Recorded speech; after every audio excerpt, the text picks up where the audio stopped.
Unë vazhdoj të jem optimist se me takime dhe bisedime të këtilla do të mund të arrijmë një marrëveshje politike, por këtë nuk mund të them që e kemi sot, veç se atmosfera konstruktive në njërin anë dhe dashamirësia që t'i shmangim zgjedhjet e reja që nuk janë zgjidhje e re në anën tjetër, më bën optimist për këto 3 javët e mbetura që uroj të mos si shfrytëzojmë deri në ditën apo nga njëherë siç po bëhet në institucionet tona orën e fundit. Unë vazhdoj ta kem qëndrimin e njëjtë që nëse kemi një emër të përveçëm dhe po synojmë që të jenë veç se 80 apo 81 veta në sallë në këtë legjislaturën e 10, ky do të ishte një rrezik tepër i madh.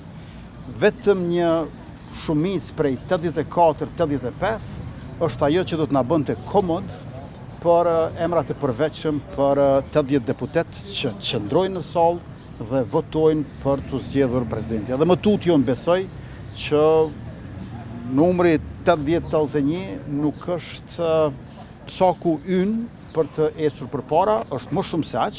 80-81 duhet të jetë rezultati i mbram në rastin më të keq. Por jo të jetë synimi ynë maksimalisht. Edhe më herët kam thënë, duhet të synojmë deri në ditën e fundit që ti kemi jo 80-81, po 84-85.